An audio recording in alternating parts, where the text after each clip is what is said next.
Endocrine pancreas. आज का जो टॉपिक है, पहले एंडोक्राइन पेंक्रियाज।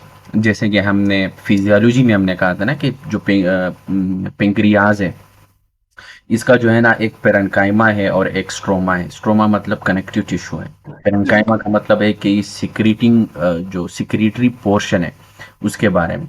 फिजियोलॉजी में जो हमने एक डायग्राम बनाया था, याद है? हमने कहा था कि पेंक्रियाज है, इसका एक स्ट्रोमा है कनेक्टिव टिश्यू, और एक जो है ना पेरेन्काइमा है जो सिक्रीटरी पोर्शन है। ठीक है ना? इसमें जो है ना सिक्रीटरी पोर्शन में हमारे पास क्या है कि एक एंडोक्राइन और एक है एक्सोक्राइन। ठीक है? तो जो एक्सोक्राइन है, जितने जीआईटी के एंजाइम है जैसे कि लाइपेज, एमाइलेज, और ये हमने पढ़े थे। और एंडोक्राइन वाले जो है हमारे पास जैसे कि इंसुलिन है, ग्लूकागान है, ये हमारे पास ये एंडोक्राइन में आते हैं हमारे पास। सही है? तो एक जो एंडोक्राइन पोर्शन है, एक्सोक्राइन पोर्शन और एंडोक्राइन पोर्शन। ठीक है ना? तो एक्सोक्राइन में हमारे पास ये लाइपेज, एमाइलेज और प्रोटीएज जो जीआईटी में फिर डाइजेशन में हेल्प करती हैं। जीआईटी में हम करेंगे। ठीक हो गया? तो ये वही एग्जैक्टली फिजियोलॉजी में हमने किया था। यहाँ पे दोबारा मैंने थोड़ा सा रिपीट किया। ठीक है? अब उसमें हमने पढ़ा था कि जब आप पेंक्रियाज को देखेंगे ना, तो जो पेंक्रियाज के वहां पे जो क्लस्टर टाइप जो है ना आपके पास बना होता है, और उस क्लस्टर में जब आप देखेंगे तो उसमें आपको बीटा सेल्स भी मिलेंगे। ठीक है ना? हमने कहा था कि सेंट्रली होते हैं। ठीक है? बीटा सेल भी मिलेंगे आपको, अल्फा सेल भी मिलेंगे। ठीक है ना? आपको जी सेल भी मिलेंगे, आपको जो है ना डी सेल भी मिलेंगे, यानी गामा सेल और डेल्टा सेल। ठीक है? तो ये इंटरमिक्स होते हैं, हमने कहा था। और ये 15% होते हैं। सही है? तो ये मिक्स यहाँ पे भी होते हैं, यहाँ पे, यहाँ पे, यहाँ पे, यहाँ पे, यहाँ पे पेरिफ्री में भी होते हैं। अल्फा सेल जो होते हैं ये पेरिफ्री पे होता है, बीटा सेल की जो पेरिफ्री है। ठीक है? और ये जो दो सेल्स है ये इंटरमिक्स होते हैं। ऑलरेडी मैंने फिजियोलॉजी में किया। ठीक है? और हमने कहा था कि जो बीटा सेल्स होते हैं तकरीबन 70 to 80% होते हैं, और अल्फा सेल्स जो होते हैं वो हमारे पास 10 to 15% होते हैं। बाकी ये दो जो होते हैं 15% होते हैं। ऑलरेडी हमने ये चीज एक्सप्लेन की। बीटा सेल जो है ना वो हमारे पास इंसुलिन प्रोड्यूस करते हैं, अल्फा सेल हमारे पास ग्लूकागॉन प्रोड्यूस करते हैं। ठीक है ना? तो जो आइलेट ऑफ लैंगरहान है, ये बेसिकली उस सेल्स को हम ये नाम हमने दिया है जो पेंक्रियाज का है। सही है? इसलिए यहाँ पे लिखा हुआ है कि टर्म्ड आइलेट ऑफ लैंगरहान्स। ठीक है? अब सिंगल आइलेट अगर आप देखें तो जिस तरह भी मैंने ये बताया, मल्टीपल सेल्स होते हैं, सेल टाइप्स होते हैं। ठीक है ना? ये वाले। तो यहाँ पे भी इन लोगों ने वही एग्जैक्टली बात की, थोड़ी सी फिजियोलॉजी है, ऑलरेडी ये चीजें हमने एक्सप्लेन की है। और फिर बीटा सेल जो है ना वो इंसुलिन प्रोड्यूस कर देती है, सीक्रेट करती है। ठीक है ना? और ये सेंटर में होते हैं। ऑलरेडी हमने ये चीजें की हैं, फिजियोलॉजी है। ठीक है? तो अगर आप लोग यहाँ पे देखें, ये देखें, ये बीटा सेल्स है आपके पास। सही है? सॉरी, हाँ, बीटा सेल्स है, बिल्कुल सेंटर में ये हमारे पास प्रेजेंट होते हैं। सही है? तो हिस्टोलॉजी के लिए अगर आप ये देखें। हाँ, अब हम आते हैं अपनी तरफ, टॉपिक की तरफ। और इंसुलिन का काम क्या है? ऑलरेडी हमने फंक्शन इसका पढ़ा है कि ये जो ग्लूट रिसेप्टर्स होते हैं, सही है, वो लगवाते हैं आपके स्केलेटल मसल में, आपके डायपोस टिश्यू में। जब आप खाना खा लेते हैं तो इंसुलिन आता है। उस ग्लूकोज ब्लड में आया तो उस ब्लड से ग्लूकोज निकालना इंसुलिन का काम होता है। क्योंकि इंसुलिन आएगा और डिफरेंट टिश्यू को ये आपके पास जो ब्लड में ग्लूकोज है वो दे देगा, जैसे कि एडाइपोस टिश्यू में और स्केलेटल मसल में, और बाकी जो ग्लाइकोजन बनाना। ठीक है ना? ये सारी चीज़ें हमारे पास इंसुलिन करवाता है। सही है? इसके बाद जो है ना हमने ये बायोकेमिस्ट्री में भी हमने इसको बड़ा एक्सप्लेन किया है। ठीक है? तो ग्लूकागॉन का काम ये होता है कि जब आप अपने कुछ खाया नहीं होता है, ब्लड में ग्लूकोज कम हो जाता है, तो ये नहीं है, स्टारवेशन जब आप करते हो, आपने खाना खाना नहीं खाया, तो उस टाइम ग्लूकागॉन होता है। तो फिर ग्लूकागॉन आके फिर वो ग्लूकोन्यूजेनेसिस वाला पाथवे चलाता है। सही है? और ये वहां से फिर ग्लूकोज लेके आते हैं ब्लड में। ठीक है? तो वो स्ट्रेस में काम करता है, जबकि इंसुलिन स्ट्रेस में नहीं काम करता है। सही है? तो ये चीज़ हमने बायोकेमिस्ट्री में किया है। तो एग्जैक्टली वही सीन भी जहन में आप लोगों ने रखना है। ठीक है? अब टाइप 1 डायबिटीज मेलाइटस है हमारे पास। मोस्टली हमारे पास जो टाइप 1 डायबिटीज मेलाइटस है, ठीक है ना, इंसुलिन की डिफिशियंसी होती है। आपका जो पेंक्रियाज है वो इंसुलिन प्रोड्यूस ही नहीं करता है। सही है? ऑटो इम्यून मसला हो सकता है हमारे पास। सही है? तो ऑटो इम्यून मसला है, और ये जहन में रखना है कि ये टाइप 4 हाइपर सेंसिटिविटी रिएक्शन से, ये टाइप 4, ये जो टाइप 1 है, 2 है, 3 है, और टाइप 4 हाइपर सेंसिटिविटी रिएक्शन ये मैं करवाऊंगा, लेकिन अभी नहीं, सही है, बाद में हम करेंगे, ये अलग सा टॉपिक है। तो ये टाइप 4 हाइपर सेंसिटिविटी रिएक्शन है, ठीक हो गया है। इसके अलावा यहाँ पे इन लोगों ने लिखा है, ये देखिए ना, ऑटो इम्यून डिस्ट्रक्शन होती है किस चीज का, बीटा सेल का, by T lymphocyte. T lymphocyte आके जो आपके पास बीटा सेल्स हैं उसकी डिस्ट्रक्शन हो जाती है। जब बीटा सेल खराब हो जाते हैं, आपके पास जो इंसुलिन है वो प्रोड्यूस ही नहीं होते हैं, ठीक है। तो जब बीटा सेल नहीं होंगे तो इंसुलिन नहीं होंगे, जब इंसुलिन नहीं होंगे तो आपके ब्लड में ग्लूकोज का लेवल हाई हो जाएगा। तो इसी वजह से टाइप 1 डायबिटीज़ में जो है ना, या टाइप 2 डायबिटीज़ में हाइपरग्लाइसीमिया होता है। जो टाइप 2 डायबिटीज़ मेलाइटस है उसमें इंसुलिन इंसुलिन होते हैं, लेकिन वहाँ पे रिसेप्टर का मसला होता है, यहाँ पे इंसुलिन प्रोड्यूस ही नहीं होते। दोनों में ये सबसे बड़ा जो फर्क है वो यही है, ठीक है। टाइप 1 में आपके पास इंसुलिन प्रोड्यूस ही नहीं होते, क्यों नहीं होते, क्योंकि आउट इम्यून डिस्ट्रक्शन होती है बीटा सेल की, वो खराब हो जाते हैं, बाई टी लिम्फोसाइट आके उसको मार देते हैं, ठीक हो गया। इंसुलिन फिर प्रोड्यूस नहीं होगी।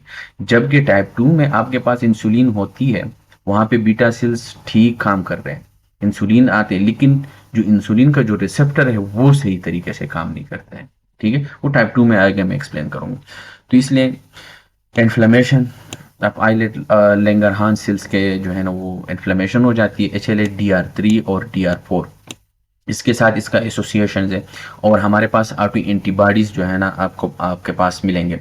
ये जो टाइप 1 डायबिटीज मेलाइटस आप लोग देखेंगे ना, ये वाले पेशेंट बच्चों में ज़्यादा मतलब टाइप 1 होता है, बड़ों में एडल्ट में जो है ना अगर आप देखें तो उसमें टाइप 2 है, ठीक है।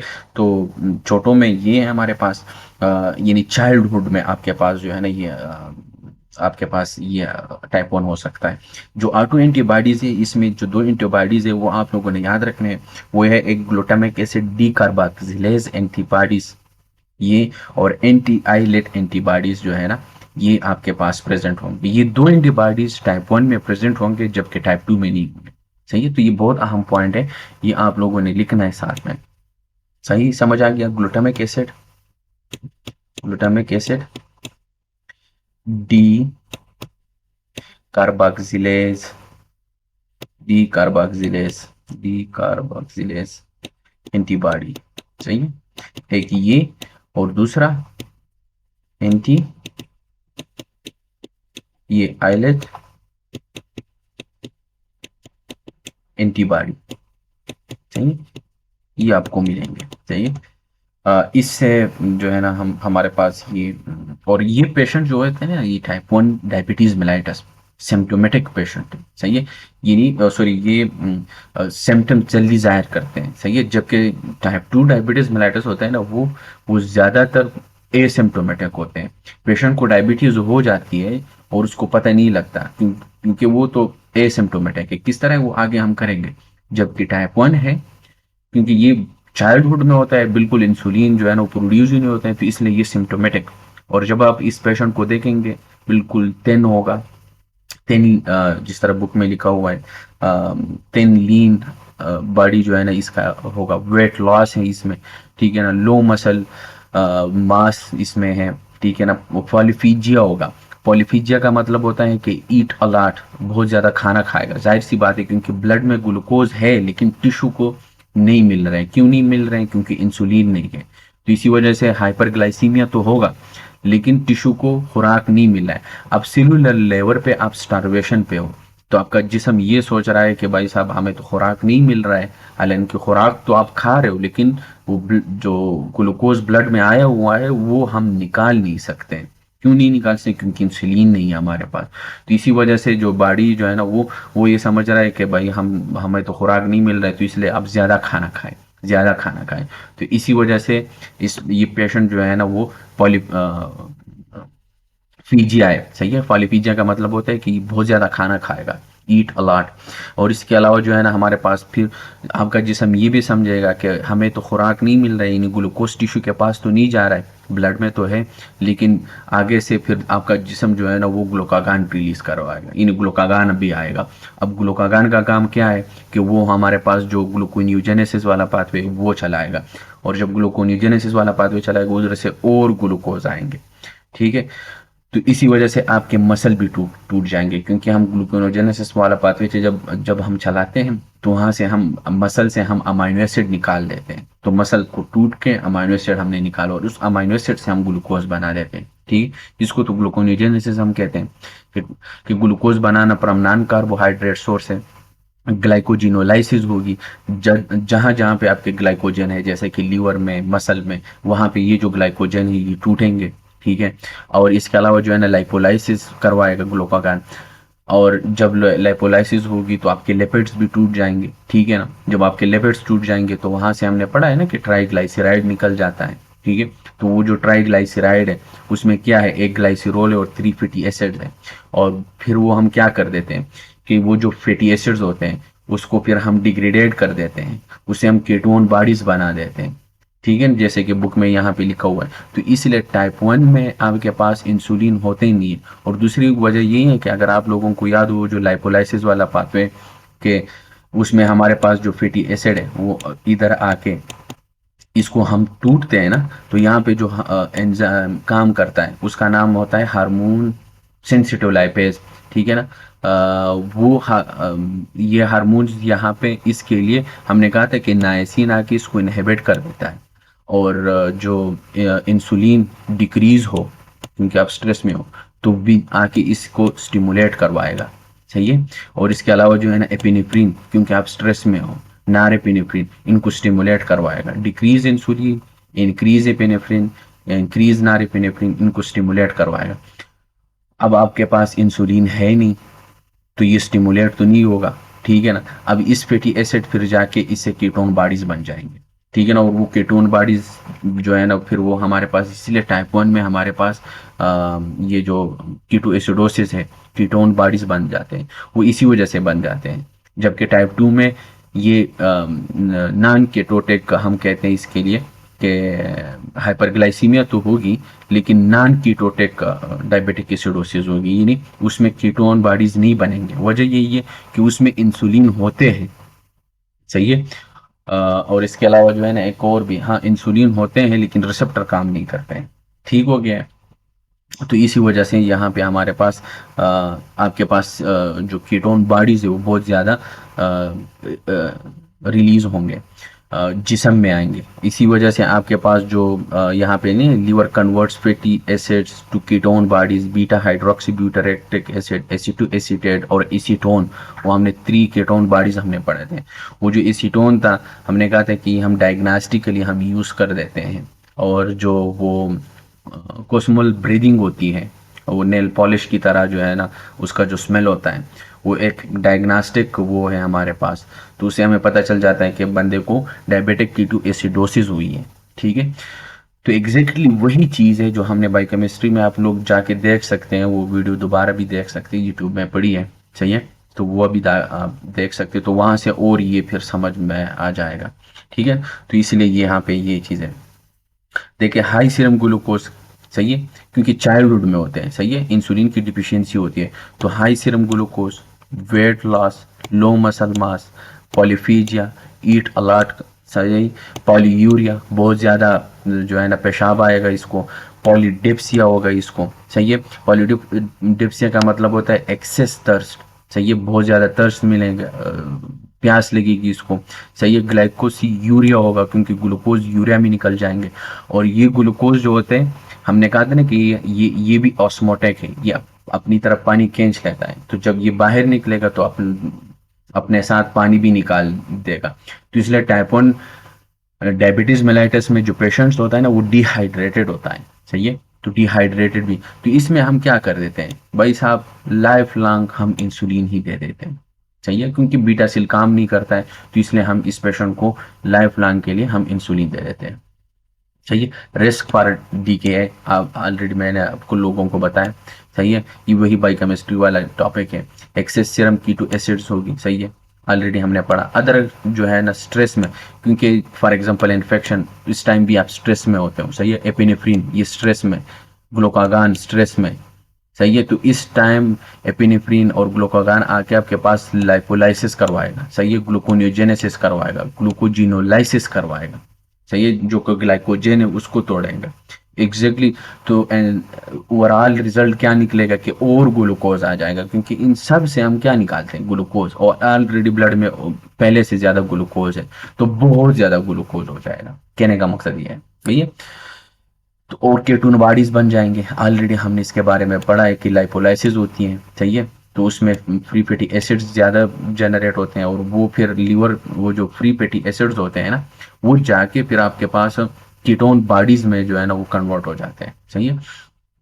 तो वही चीज़ है भाई कि पेशेंट्स आपके पास आया, डायबिटिक वाला है, टाइप 1 है, ठीक है ना, तो उसमें जाहिर सी बात है उसका ग्लूकोज लेवल हाई होंगे, ग्रेटर देन 300 मिलीग्राम पर DCL, सही है, तो ये हाइपरग्लाइसीमिया।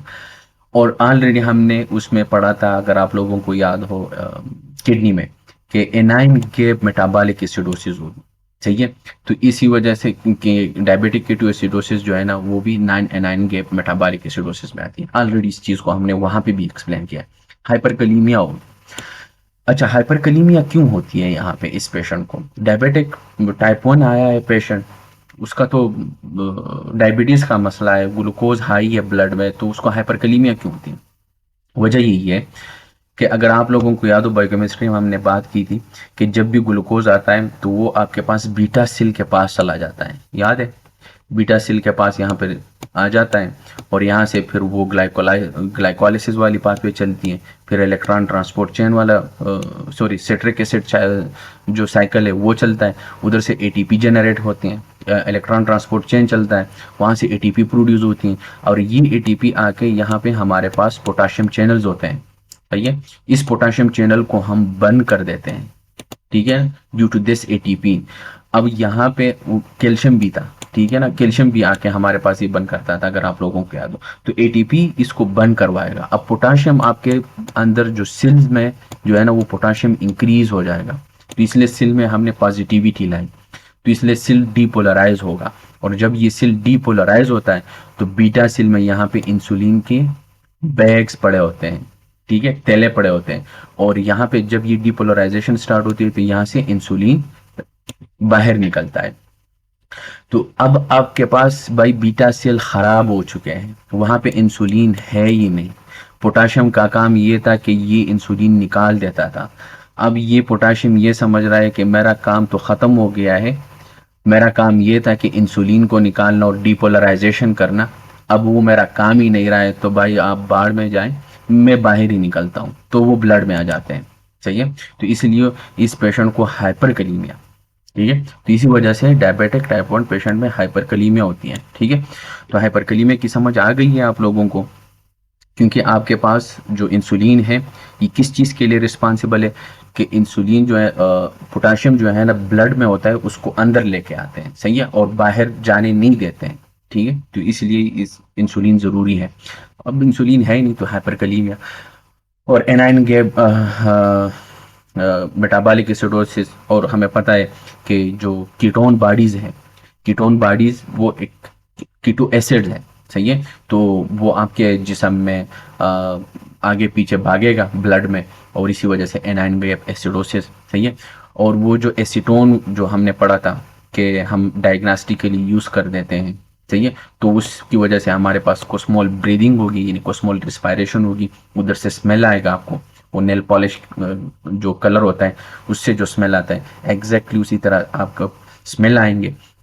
डिहाइड्रेशन, ऑलरेडी मैंने एक्सप्लेन किया कि जो ग्लूकोज है ये हाई ऑस्मोटिक है, पानी अपनी तरफ खींच लेता है, ग्लूकोज बाहर निकलेगा तो किडनी के थ्रू, ठीक है, तो यहाँ किडनी से भी पानी अपनी तरफ खींचेगा और बाहर निकलेगा, ठीक है ना, तो इसी वजह से अब पीछे जिस्म में पानी की कमी आ गई है, क्योंकि जिस्म को पानी की ज़रूरत है, पानी है नहीं, इसलिए डिहाइड्रेशन, नाजिया, वॉमिटिंग, जाहिर सी बात है। मेंटल स्टेटस चेंजेस होंगे, क्योंकि भाई ग्लूकोज है ही नहीं, हाइपोग्लाइसीमिया है, ठीक है, और सॉरी हाइपरग्लाइसीमिया, लेकिन टिश्यू को मिल नहीं रहा है, दिमाग को तो भाई ज़रूरी है, बायोकेमिस्ट्री में हमने इस चीज़ को एक्सप्लेन किया था कि आरबीसी और ब्रेन, इसको GLUT1 और GLUT3 जो है ना, इस पे वो काम करते हैं। चाहिए वो जो ट्रांसपोर्टर हमने पढ़े थे, और इसके हमने कहा था कि ये कौन सा काइनेटिक्स यूज़ करते हैं, अब ऑलरेडी हमने बायोकेमिस्ट्री में किया है। चाहिए फ्रूटी स्मेल, इसको फ्रूटी स्मेलिंग ब्रीथ भी बोलते हैं, जो अभी मैंने नेल पॉलिश वाली बात की। चाहिए अब डिहाइड्रेशन हुई है ना, तो ट्रीटमेंट में भी आप लोगों ने वही फ्लूइड ही देना है, क्योंकि डिहाइड्रेशन हुई है, और डिहाइड्रेशन की वजह से और भी मसले हमारे पास आ सकते हैं। इंसुलिन लाइफ लॉन्ग, ऑलरेडी हमने इस चीज़ को बात की। पोटाशियम ज़्यादा हो गए, तो अब हमें चाहिए कि ये जो पोटाशियम ज़्यादा हो गए हैं, इसको हम रिप्लेस करें। चाहिए तो हमने पोटाशियम को रिप्लेस करना है, तो इसलिए replacement of electrolyte specially potassium जहन में रखना है, बहुत अहम पॉइंट है ये एग्जाम पॉइंट ऑफ व्यू से। ठीक हो गया? हाँ अच्छा,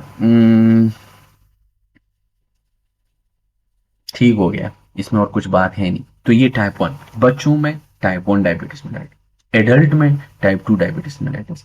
टाइप 1 सिम्टोमेटिक, 2 एंटीबॉडीज याद रखनी है इसमें, टाइप 1 में, कि जो ग्लूटामिक एसिड डीकार्बोक्सिलेज और एंटी आइलेट एंटीबॉडी टाइप 1 में होनी चाहिए। टाइप 2 में ये एंटीबॉडी नहीं होती है हमारे पास। ठीक है, बहुत ज़रूरी एग्जाम पॉइंट ऑफ व्यू से। ये पेशेंट्स बहुत वीक होंगे, muscle weakness etcetera etcetera, dehydration, ये सारी चीज़ें जहन में रखने टाइप 1 में। टाइप 2 में आपके पास इंसुलिन है, लेकिन क्या नहीं है, रिसेप्टर काम नहीं कर रहा है। टाइप 1 में तो इंसुलिन बिल्कुल बनते नहीं थे। क्यों? क्योंकि वहां पे जो सेल था आपके, जो पिंक्रियास का जो बीटा सेल्स है, वो खराब हो चुके थे, ऑटो इम्यून डिस्ट्रक्शन हुई थी। किसकी वजह से? टी लिम्फोसाइट आया था। क्लियर हो गया? यहाँ पे आपके पास इंसुलिन प्रोड्यूस हो रहे हैं, लेकिन रिसेप्टर काम नहीं कर रहे हैं। चाहिए अब यहाँ पे ये जो पेशेंट्स होंगे, ये ओबीज होंगे, may be obese, may not be obese, दोनों आ सकते हैं। जरूरी नहीं है कि पेशेंट जो है ना वो ओबीज ही होंगे, नहीं। आपके पास टाइप 2 डायबिटीज मेलाइटिस, क्योंकि ये एसिम्प्टोमेटिक, अर्ली में जब आपको बिल्कुल पता नहीं चलता है, सही है, एसिम्प्टोमेटिक होता है। पेशेंट को जो है ना डायबिटिक टाइप 2 डायबिटीज हो गई है, लेकिन उसको पता ही नहीं है कि हमें जो है ना वो मुझे टाइप 2 डायबिटीज हुआ है। ठीक है, अब देखिए ये सारी बातें यहाँ पे लिखी हुई हैं। एंड अर्गन इंसुलिन रेजिस्टेंस, सही है, मेटाबॉलिक डिसऑर्डर। मेटाबॉलिक डिसऑर्डर का यही मतलब है मेटाबॉलिक, जिस तरह कार्बोहाइड्रेट्स, प्रोटीन, लिपिड मेटाबॉलिज्म, इसको हम मेटाबॉलिक डिसऑर्डर्स कहते हैं। सही है, और इसी की वजह से हमारे पास, क्योंकि अब इंसुलिन तो है लेकिन रिसेप्टर काम नहीं कर रहा है, अब ग्लूकोज जो है ना ब्लड में ज्यादा है, लेकिन वो टिश्यू के पास नहीं जा रहा है, जैसे कि मसल, एडाइपोस टिश्यू, एक्सेट्रा एक्सेट्रा, उसके पास नहीं जा रहा है। तो जब उसके पास ग्लूकोज नहीं जाएगा, तो इसलिए ब्लड में भी आपके पास ग्लूकोज हाई हो जाएंगे, तो इसलिए हाइपरग्लाइसीमिया। ठीक हो गया है? और ये most common type of diabetes mellitus, incidence rising, मतलब ज्यादा हमारे पास आजकल के दौर में टाइप 2 डायबिटीज मेलाइटिस आप लोगों को बहुत ज्यादा पेशेंट मिलेंगे, बहुत ज्यादा, हर जगह पे टाइप 2 डायबिटीज में, हर जगह पे टाइप 2 डायबिटीज मेलाइटिस। सही है, मिडिल एज में, ठीक है ना, टाइप 1 चाइल्डहुड, सही है, ऑलरेडी हमने कहा, obese adult but may not be, चाहिए जरूरी नहीं है, इन बुक वालों ने लिखा है कि ओबीस, लेकिन ये जरूरी नहीं है, आपको पेशेंट नॉन ओबीस भी मिल सकता है। ठीक है, सही है। असल की ओबेसिटी जो है ना, वो आपका जो इंसुलिन के जो रिसेप्टर है ना, उसको डिक्रीज करवा देते हैं। जब बंदा फैटी होता है ना और ओबीज होता है, और हर जगह पे उसने फैट्स चढ़ाया होता है, सही है, उसको हम ओबीज ही कहते हैं ना, तो उसी की वजह से इंसुलिन की जो रेजिस्टेंस है, जो रिसेप्टर्स है, उसकी वो डिक्रीज हो जाती है, तो नंबर डिक्रीज हो गया। तो जब वो नंबर डिक्रीज हो जाती है, तो इसीलिए यहाँ पे भी इन लोगों ने ज्यादा फोकस ओबीज पेशेंट पे किया है। सही है, अच्छा, हाँ, ये एक बहुत अहम पॉइंट है एग्जाम के लिए, स्ट्रॉन्ग जेनेटिक प्री डिस्पोजिशन, बहुत ही अहम पॉइंट है ये, कि ये जो है ना आपके पास जेनेटिक प्री डिस्पोजिशन, फैमिली में दादा, परदादा, एक्सेट्रा एक्सेट्रा है, तो मोस्ट प्रोबेबली, क्योंकि स्ट्रॉन्ग जेनेटिक प्री डिस्पोजिशन है, बहुत अहम पॉइंट है एग्जाम पॉइंट ऑफ व्यू से। ठीक है, दूसरी बात, अच्छा, इसमें आपके पास टाइप 2 में ये नहीं है, ये आप लोग ज़हन में रखें।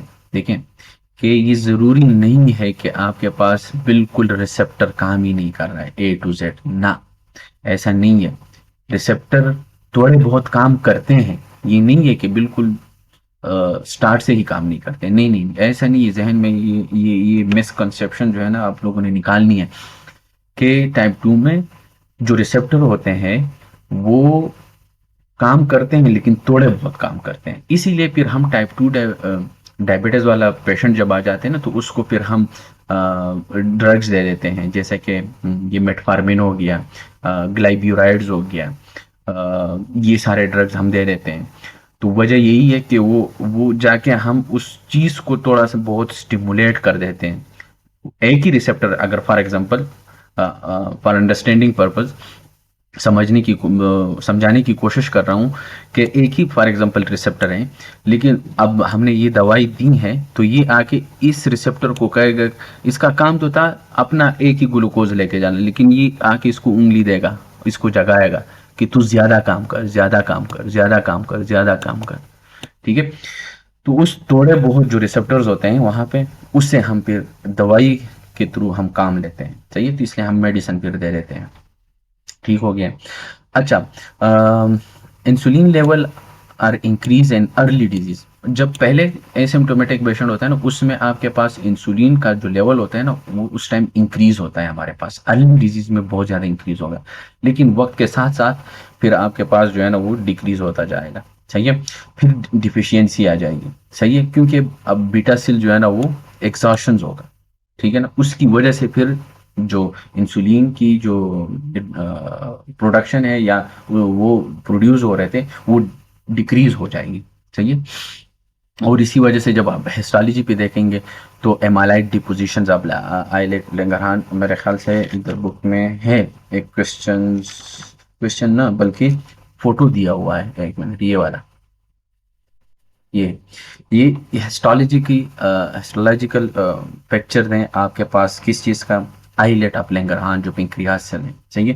तो इसमें जब आप देखेंगे ना तो ये जो पिंक वाला जगह आपको नजर आ रहे हैं, ये ये ये एमालाइड डिपोजिशन हुई है बेसिकली, सही है। तो फिर एमालाइड डिपोजिशन हो जाती है, किधर चला गया, इधर, सही है, एमालाइड डिपोजिशन एंड आइलेट, सही है। बाई क्लिनिकल फीचर्स में वही पॉलीयूरिया, बहुत ज़्यादा पेशाब करेगा, ग्लूकोज बाहर निकलेगा, पानी अपनी तरफ खींचेगा, तो इसलिए पॉलीयूरिया। पॉलीडिप्सिया होगा, ठीक है। पॉलीडिप्सिया का मैंने आप लोगों को बताया कि एक है पॉलीफीजिया और एक है पॉलीडिप्सिया। डिप्सिया का मतलब होता है एक्सेस थर्स्ट, पॉलीफीजिया का मतलब होता है कि बंदा बहुत ज़्यादा खाएगा। हाइपरग्लाइसीमिया होगा, जाहिर सी बात है, सही है, अपन क्लिनिकली साइलेंट, ये अहम पॉइंट है, सही, एसिम्प्टोमेटिक होते हैं ज़्यादातर। डायग्नोसिस हम किस तरह लगा देते हैं, हम रैंडम ग्लूकोज टेस्ट करवा देते हैं, फास्टिंग ग्लूकोज टेस्ट करवा देते हैं, ग्लूकोज एंड टॉलरेंस टेस्ट करवा देते हैं, ये तीनों टेस्ट हम करवा सकते हैं, सही है। तो अगर रैंडम ग्लूकोज टेस्ट करवाए, अगर वो 200 ग्रेटर देन 200 मिलीग्राम पर डीसीएल आया, या फास्टिंग ग्लूकोज आपने करवाया वो ग्रेटर देन 126 मिलीग्राम पर डीसीएल से ज़्यादा आया, और अगर आपने ग्लूकोज एंड टॉलरेंस टेस्ट की और ये आपके पास 200 से ज़्यादा आ गया मिलीग्राम पर DCL 2 hours after glucose load, क्योंकि जब हम ये ग्लूकोज टॉलरेंस कर देते हैं ना, तो इसको पहले हम ग्लूकोज वाला वो दे देते हैं पहले से, फिर ये टेस्ट करवा देते हैं, सही है। तो ये ज़्यादातर आपको मिलेंगे ग्रेटर देन 200 मिलीग्राम पर डीसीएल, सही है। तो इससे हम डायग्नोसिस लगा सकते हैं, ये सारे डायग्नोसिस, ये टेस्ट है हम करते हैं डायबिटीज वाले पेशेंट में, सही है। ट्रीटमेंट में देखें, पहला इस भाई साहब को आपने बताना है कि जब भी कोई भी डायबिटिक टाइप 2 वाला पेशेंट आप लोगों के पास आए और आपने उसका ट्रीटमेंट करनी है, तो पहले तो आपने उस भाई को बोलना है कि भाई साहब आप एक्सरसाइज करें। फर्स्ट लाइन ट्रीटमेंट एग्जाम के लिए भी बहुत अहम है और आपके क्लिनिक के लिए भी बहुत अहम है। एग्जाम में भी ये पूछता है कि what is the first line treatment, तो पहला वेट लॉस, ये इनिशियली आपने ये करना है, सही है। फिर इसके बाद हम ड्रग्स की तरफ जाएंगे। ड्रग्स में हम क्या कर देते हैं, जो मेटफॉर्मिन है वो हम दे देते हैं हमेशा के लिए। डायबिटिक टाइप 2 वाले पेशेंट को हम टू ड्रग्स, जो डायबिटिक्स वाले ड्रग्स होते हैं वो हम दे देते हैं, सही है। अ, हमेशा के लिए 2 से आपने ही को इसको ट्रीट करना है। इसमें आप मेटफॉर्मिन दे सकते हैं, एक ग्लाइबुराइड दे सकते हैं, आगे फार्माकोलॉजी में मैं बताऊंगा, सही है, हम करेंगे वहाँ पे। तो अभी मैं वैसे ही बता रहा हूँ अब आप लोगों के नॉलेज के लिए। तो ग्लाइबुराइड दे सकते हैं, मेटफॉर्मिन दे सकते हैं, सही है। मेटफॉर्मिन आप ओडी में दे सकते हैं, यानी 1 टाइम आप दे सकते हैं। और ये सॉरी, ग्लाइबुराइड जो है ना, सही है। इसके अलावा जो है ना आप इसको मेथोकोबाल भी दे सकते हैं, सही है। इसके अलावा जो है ना आप इस पेशेंट को आप गेबेक्स के नाम से पाकिस्तान में आता है, अ, जो न्यूरोपैथिक पेन के लिए हम दे देते हैं, उसका फार्मूला मैं भूल गया, वो भी हम दे देते हैं। अगर फॉर एग्जांपल न्यूरोपैथिक पेन हो रही है पेशेंट को, तो फिर वो भी हम दे सकते हैं इसको, सही है। तो ये सारा ट्रीटमेंट है बेसिकली, प्रोटोकॉल है अपने इस सारे ड्रग्स को पे इस टाइप 2 वाले को देना है। टाइप 1 वाला जो होता है ना, उसमें तो आप लाइफ लॉन्ग जो है ना वो इंसुलिन ही देते हो, सही है। और इसके लिए अगर ड्रग थेरेपी जो है ना इंसुलिन रेजिस्टेंस हो जाए तो इंसुलिन, जाहिर सी बात है, सही है। और लास्ट में फिर आप इंसुलिन भी आप दे सकते हैं। अच्छा, रिस्क जो है ना वो hyper osmolar non ketotic coma, जो टाइप 1 है उसमें डायबिटिक कीटोसिडोसिस होती है, जबकि इसमें नॉन कीटोटिक, सही है। इसमें डायबिटिक कीटोसिडोसिस नहीं होती। हाई ग्लूकोज लेवल, अच्छा, हाई ग्लूकोज लेवल का क्या मतलब होता है? जब भी आपके पास ग्लूकोज जो है ना वो 500 मिलीग्राम पर डीसीएल से ज्यादा आ जाए, तो इसका मतलब है कि ये हाई ग्लूकोज लेवल है, सही है। अगर 200 आ जाए, ये भी हाई ग्लूकोज लेवल है, ये नहीं है कि ही नहीं है। 7 to 10 जो है ना ये नॉर्मल है हमारे पास, सही है। और अगर आप 110 से ऊपर आ जाए, ठीक है, तो ये सारा फिर हाइपरग्लाइसीमिया में ही आते हैं, सही है। इसका मतलब ये है कि ये बहुत ज़्यादा है, बहुत ज़्यादा हो गया है। अब जब बहुत ज़्यादा आपके पास ग्लूकोज लेवल हो गया है, अब आपके पास मसले आ सकते हैं, सही है। तो इसलिए लाइफ थ्रेटनिंग डायग्नोसिस होगी, ठीक है ना, हाइपोटेंशन होगी, कोमा हो सकती है, सही है। कीटोन्स बॉडी इसमें एब्सेंट होते हैं, क्योंकि ऑलरेडी इस चीज़ को हमने टाइप 1 में एक्सप्लेन किया, सही है।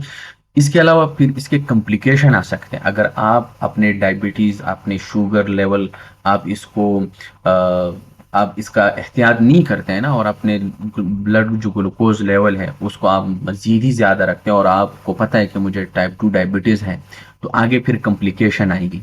वो कॉम्प्लिकेशन क्या है? Non enzymatic glycosylation of the vascular basement membrane, ठीक है। बेसमेंट मेम्ब्रेन की जो है ना वहाँ पे एंजाइम की ग्लाइकोसाइलेशन होगी, लेकिन यहाँ पे नॉन एंजाइमेटिक ग्लाइकोसाइलेशन होती है, क्योंकि यहाँ पे कोई एंजाइम इन्वॉल्व नहीं है, इसलिए इसको कहते हैं नॉन एंजाइमेटिक ग्लाइकोसाइलेशन। ग्लाइकोसाइलेशन का मतलब होता है कि ग्लूकोज ऐड हो जाए, ग्लाइकोसाइलेशन, ग्लाइको मीन ग्लूकोज, एशन मीन एडिशन, तो ग्लूकोज की एडिशंस हो जाती है कहाँ पे? जो वास्कुलर बेसमेंट मेम्ब्रेन है वहां पे, स्पेशली मीडियम साइज वेसल्स जो है ना वहां पे, सही है। और इसी की वजह से फिर क्या होगी, हमारे पास एथेरोस्क्लेरोसिस होगी, सही है।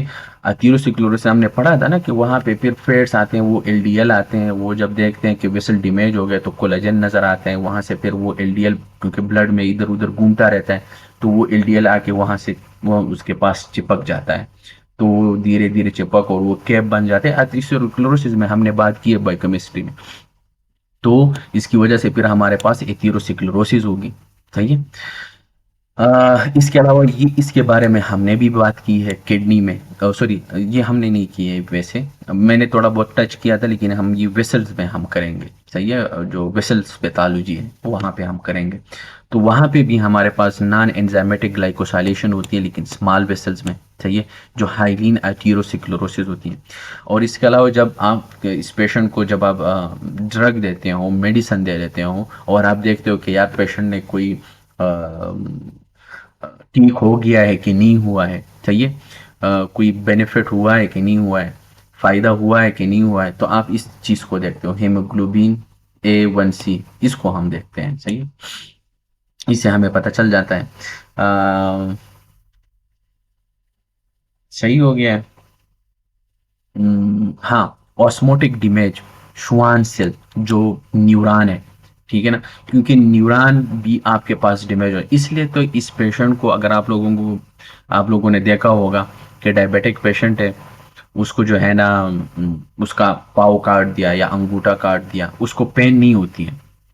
पेन का जो फीलिंग है जो महसूस होती है बंदे को, जैसे कि हमको पेन हो सकती है, मतलब हम महसूस कर सकते हैं, लेकिन इस पेशेंट को जो है ना पेन ये फील नहीं कर सकते हैं। तो इसी वजह से जब भी हम डायबिटिक पेशेंट की एम्पुटेशन करते हैं ना, जब हम उसको काटते हैं, तो विदाउट एनेस्थीसिया, हम एनेस्थीसिया नहीं देते इस पेशेंट को।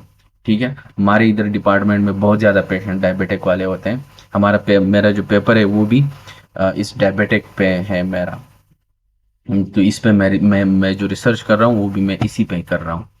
तो इसी वजह से यहाँ पे बहुत ज़्यादा, तो जब भी हम इसकी सर्जरी करते हैं ना, तो हम एनेस्थीसिया नहीं देते हैं, हम डायरेक्ट ही काट देते हैं, क्योंकि उसको वो महसूस ही नहीं होता है। ठीक है, क्योंकि वहाँ पे हमारे पास ग्लाइकोसाइलेशन हो जाती है। आपके पास जो जो ये न्यूरॉन है, नर्व जो है ना वहाँ पे, तो वो डिमेज हो जाते हैं। तो जब वो डिमेज हो जाते हैं, अब नर्व का काम ये है कि यहाँ से दिमाग तक जो है ना वो जो इम्पल्स है मैसेज लेके जाना, और वो जो पेन रिसेप्टर्स होते हैं वहाँ पे, वो ऑलरेडी ख़राब हो चुके हैं, तो वो काम ही नहीं कर रहे। तो जब वो काम ही नहीं करे, उसको पेन नहीं होगी। सही है। आपके रेटिना में जो ब्लड वेसल्स है, क्योंकि वहाँ पे भी आपके पास ही नॉन एंजाइमेटिक ग्लाइकोसाइलेशंस हो जाती हैं। सही है। तो वहाँ पे भी आपके पास क्या होंगे, वेसल्स खराब हो जाएंगे। तो इसलिए पेरिसाइड, ये बेसिकली पेरिसाइड है क्या, ये इसको थोड़ा सा आप लोग समझे। अगर ये फॉर एग्जांपल ये ब्लड वेसल्स है आप लोगों के पास ना, ये ठीक है, और ये एंडोथेलियल सेल है। ठीक है, ये एंडोथेलियल सेल है वेसल के इस दीवारों पे, यहाँ पे हमारे पास ना पेरिसाइड्स होते हैं, पेरिसाइड्स। ये बेसिकली नॉन एंजाइमेटिक ग्लाइकोसाइलेशन, ठीक है ना, ऑस्मोटिक डिमेज हो जाती है, पानी निकल जाता है। ठीक है, तो बेसिकली हमारे पास ये जो पेरिसाइड है, ये डिमेज हो जाते हैं। ये डिमेज हो गया, ये डिमेज हो गया, और जब ये डिमेज हो जाते हैं, तो आपके पास ब्लड जो वेसल्स है वो वीक हो जाता है, क्योंकि ये पेरिसाइड खराब हो चुका है। सही है। तो जब ये ब्लड वेसल्स खराब हो जाता है, तो इसी वजह से इस पेशेंट को एनोरिज्म होती है। सही है। तो आप लोगों ने ये भी देखा होगा कि डायबिटिक पेशेंट, उसको जो है ना वो एनोरिज्म हो गया है रेटिना में। सही है, स्पेशली रेटिना। तो इसी वजह से यहाँ पे इन लोगों ने लिखा है pericytes of the retinal blood vessels. सही है। तो उसी वजह से, और इसी की वजह से जो है ना पेशेंट को ब्लाइंडनेस होती है। डायबिटिक पेशेंट है, आप लोगों को बताया होगा कि यार इसको डायबिटीज थी और अब वो अंधा हो गया है। तो बेसिकली इसी वजह से होता है। सही है। तो मैकेनिज्म की समझ आ गई कि डायबिटिक पेशेंट को पेन क्यों नहीं होती है, डायबिटिक पेशेंट को जो है ना ब्लाइंडनेस क्यों होती है। सही है। तो बेसिकली वो ये वजह है। समझ आ गई है। हम्म।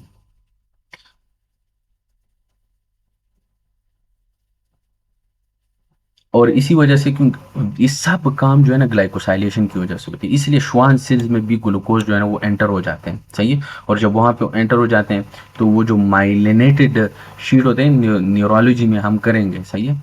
तो वहाँ पे जो है ना ये खराब कर देते हैं, तो इसी वजह से इस पेशेंट को पेन नहीं होती है। सही है। पेरिफेरल न्यूरोपैथी होती है इस पेशेंट को, जाहिर सी बात है ग्लूकोज की वजह से, ग्लाइकोसाइलेशन की वजह, ये सारा कारण होगा भाई साहब आप लोगों के पास। ठीक हो गया है। ये थे हमारे पास डायबिटिक पेशेंट्स के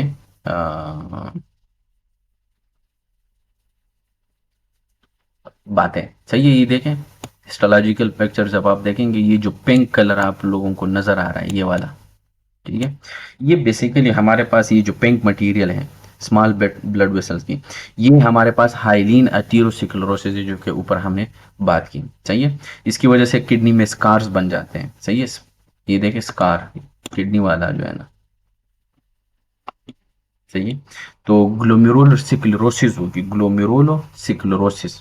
सॉरी ये बात मैं भूल गया था, क्योंकि डायबिटिक वाले पेशेंट्स में ग्लोमेरुलर सिक्लोरोसिस भी होती है, क्योंकि ऑलरेडी हमने इस चीज़ को किडनी में भी एक्सप्लेन किया था, अगर आप लोगों को याद हो, ग्लोमेरुलर सिक्लोरोसिस डायबिटिक पेशेंट की वजह से, डायबिटीज़ की वजह से। और डायबिटीज़ की वजह से नेफ्रोटिक सिंड्रोम भी हो सकता है, अगर आप लोगों को याद हो, हमने एक्सप्लेन किया इस चीज़ को किडनी में। सही है। तो डायबिटिक्स जो है ना वो नेफ्रोटिक सिंड्रोम भी करवा सकता है, नहीं करवाता है। सही है। अच्छा, ये पेंक्रियाटिक एंडोक्राइन के कुछ ट्यूमर्स हैं हमारे पास, सही है। जैसे कि हमारे पास ये मेन मल्टीपल एंडोक्राइन न्यूप्लीजिया 1 है। इसके अलावा जो है ना मल्टीपल एंडोक्राइन न्यूप्लीजिया 2A है, और मल्टीपल एंडोक्राइन न्यूप्लीजिया 2-3 है। पहले इसके बारे में मैं थोड़ा बात कर देता हूँ। ये मेन बार बार आता है ना, ताकि आप लोगों को कंफ्यूज ना करें। कल भी हमने एक बार थोड़ी जगह पे हमने इसको बताया था। देखिए, इसको थोड़ा सा आप लोग नोट कर लें।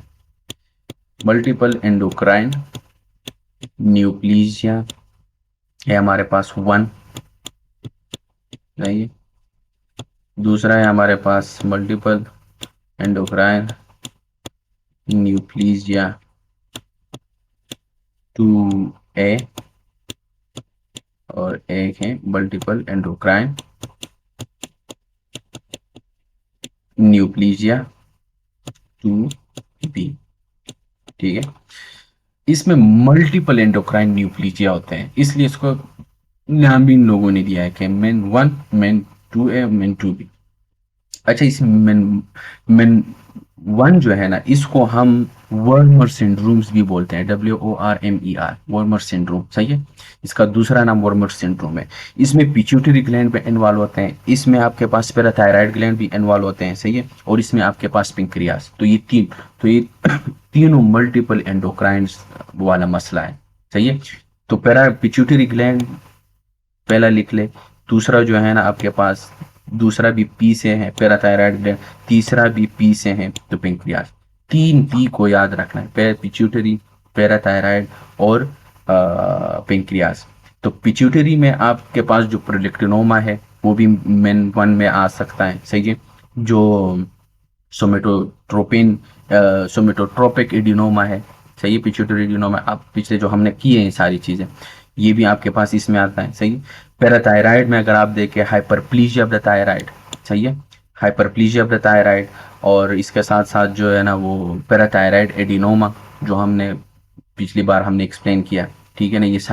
ये इसमें आते हैं। पेंक्रियाज में इंसुलिनोमा, ग्लूका ग्लूकागानोमा, सही है। और इसके साथ गेस्ट्रिनोमा और VIPोमा, ये अभी मैं पढ़ाऊंगा, सही है, आगे आ रहा है। तो ये सारे मेन 1 में आते हैं, सही है। मेन 2 में आपके पास अड्रीनल ग्लैंड होते हैं, सही है। इसके अलावा जो है ना थायराइड ग्लैंड होते हैं, ठीक है। इसके अलावा जो है ना पैराथायराइड। तो मैंने इसको इस तरीके से याद किया था कि एट पाकिस्तान। तो A से मतलब अड्रीनल, T से थायराइड, और P से क्या, पैराथायराइड, सही है। और ये 3 P से याद रखना है, पिंक्रियाज, पैराथायराइड और पिट्यूटरी, और इसके साथ साथ जो है ना पैराथायराइड, सही है। एड्रीनल ग्लैंड में आपके पास फ्यूक्रोमोसाइटोमा, अभी हम एक्सप्लेन करेंगे इसको, ये मेन 2A में आता है, सही है। इसको सेपल सिंड्रोम्स भी बोलते हैं, sepal syndrome, SIPPLES, sepal syndrome, सही है। ये याद रखना है। थायराइड ग्लैंड में आपके पास आता है मेड्यूलरी कार्सिनोमा, जो कल हमने इसको एक्सप्लेन किया था, ठीक है। पैराथायराइड ग्लैंड में आपके पास हाइपरप्लीजिया ऑफ द पैराथायराइड, सही है, हाइपरप्लीजिया ऑफ द पैराथायराइड। और इसके अलावा जो है ना और कौन कौन सा आता है, हाँ, ये आपके पास मेन 2A में आते हैं। अच्छा, मेन 2B में आपके पास, इसको भी आपने AT से याद रखना है, AT, 3P, ATP, ATP से भी याद कर सकते हो, जुगाड़ है। और ये AT, सही है। तो A से मतलब अड्रीनल ग्लैंड में यहाँ पे फ्यूक्रोमोसाइटोमा, ठीक है। थायराइड ग्लैंड में आपके पास मेडुलरी कार्सिनोमा। तो ये मेन 2B में आते हैं, सही है। क्योंकि अब ये मल्टीपल इसको कहते हैं ना, इसलिए इसको कहते हैं कि मल्टीपल एंडोक्राइन न्यूप्लीजिया, सही है। तो अलग अलग नाम दिए हुए हैं और इसको अलग अलग जगह पे रखा हुआ है, ठीक है। तो इसी वजह से भी इन लोगों ने यहाँ पे ये बात की है।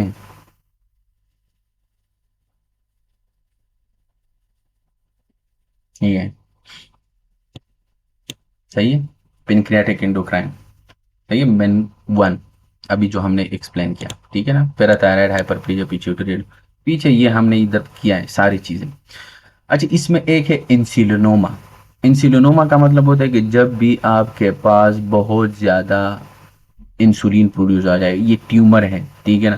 तो इस बहुत ज्यादा इंसुलिन जो है ना वो प्रोड्यूस हो जाएंगे आपके पास, इसलिए इसको कहते हैं इंसुलिनोमा, ठीक है, बहुत ज़्यादा इंसुलिन आएंगे। इंसुलिन जब बहुत ज़्यादा आएंगे, इंसुलिन का काम क्या है, ग्लूकोज ब्लड से निकालना।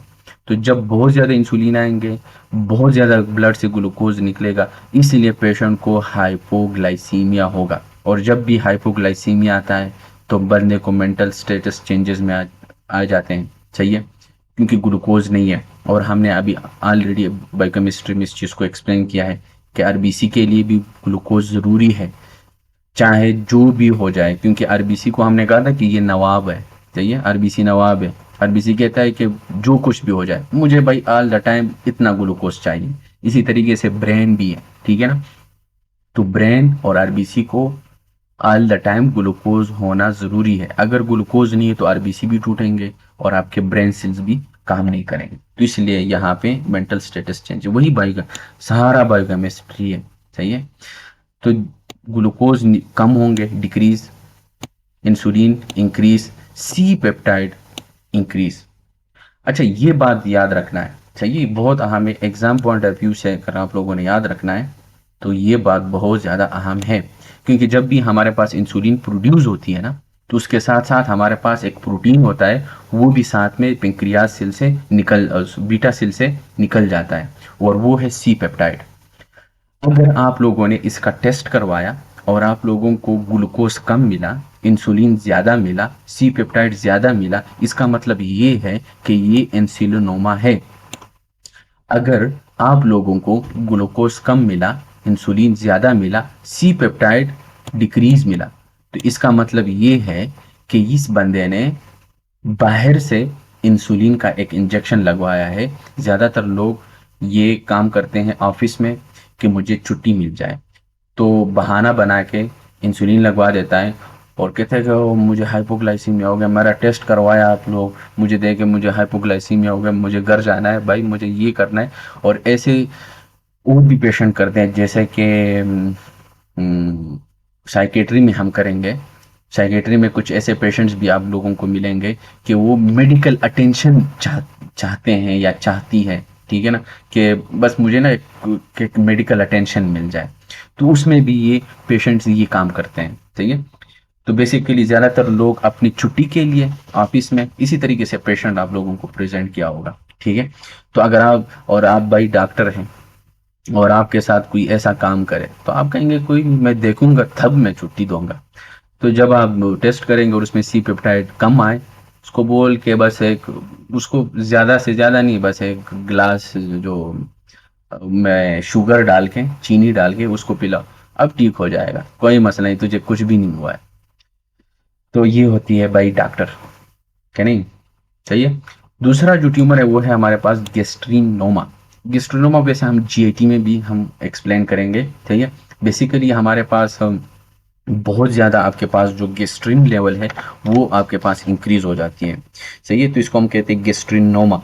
और इसके लिए जो है ना, दूसरा नाम है जोलेंजर एलेंसन सिंड्रोम।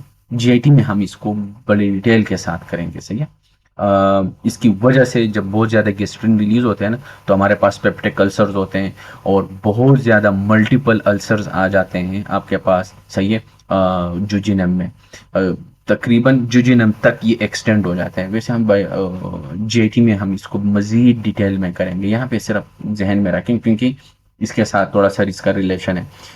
ठीक हो गया, तो गेस्ट्रिनोमा के बारे में है। अच्छा, सोमेटोस्टेटिनोमा, सोमेटोस्टेटिनोमा ये याद रखना है। सही है, ये भी वैसे जीआईटी में हम ही करेंगे। सही है, बेसिकली जो सोमेटोस्टेटिनोमा है, ये हमारे पास जो गेस्ट्रिन है ना, वो इस गेस्ट्रिन को इनहिबिट कर देते हैं। इसलिए इस पेशेंट को ए क्लोरोहाइड्रिया होती है, जो एसिड्स होते हैं ना, जो गेस्ट्रिन एसिड्स होते हैं वो कम हो जाते हैं। सही है, इसलिए इसको कहते हैं ए क्लोरोहाइड्रिया। सही है, और इसी की वजह से, और जब आपके पास ये ज़्यादा होते हैं ना ये सोमेटोस्टेटिन, और क्योंकि ये तो गेस्ट्रिन को इनहिबिट कर देते हैं, तो हमारे पास और दूसरा इसका सोमेटोस्टेटिन का, सॉरी ये मैं बता रहा था कि ये हमारे पास गाल ब्लैडर की कंट्रक्शन के लिए बहुत ज़्यादा ज़रूरी है। सही है, तो इसी वजह से हमारे पास कंट्रक्शन नहीं होगी, कंट्रैक्शन नहीं होगी तो वहाँ पे हमारे पास स्टोन बन जाएंगे गाल ब्लैडर में स्पेशली। तो इसलिए कोलिलेथियसिस, कोलिलेथियसिस का मतलब होता है कि स्टोन बन जाना गाल ब्लैडर में। नेफ्रोलिथियसिस का मतलब होता है कि स्टोन बन जाना इन द किडनी में, सही है। तो जब भी मैंने बताया ना कि लिथियसिस जब भी आ जाए तो उसका मतलब होता है कि स्टोन बनना। तो कोलिलिथियसिस स्टोन बनना इन द गॉल ब्लैडर, सही है। स्टेटोरिया होती हैं, ठीक है, कोलेसिस्टोकाइनिन और ये। अच्छा, वी आई पी ओमा, वी आई पी ओमा, ये जो है ना हमारे पास गेस्ट्रिक एसिड की जो सिक्रीशन है, ये वी आई पी ओमा जो है ना ये हमारे पास वेजो एक्टिव इंटस्टिशनल पेप्टाइड है बेसिकली। वेरी इंपॉर्टेंट पर्सन वाला नहीं, वीआईपी वो वाला नहीं, इसका मतलब है वेजो एक्टिव इंटेस्टाइनल पेप्टाइड। ये बेसिकली हमारे पास जो गेस्ट्रिक एसिड है ना उसको इनहिबिट कर देते हैं, सही। तो इनके बारे में, सब के बारे में हम जीआईटी में करेंगे सारे, सही है। तो बहुत ज़्यादा ये होंगे, सही है। तो इसी की वजह से हमारे पास डायरिया होगी, हाइपोकलीमिया होगी, और डायरिया की वजह से हमारे पास हाइपोकलीमिया होती है, ठीक है। तो ऑलरेडी हमने इस चीज़ को किडनी में भी एक्सप्लेन किया था, अगर आप लोगों को याद। और एक क्लोराहाइड है, जाहिर सी बात, ठीक है।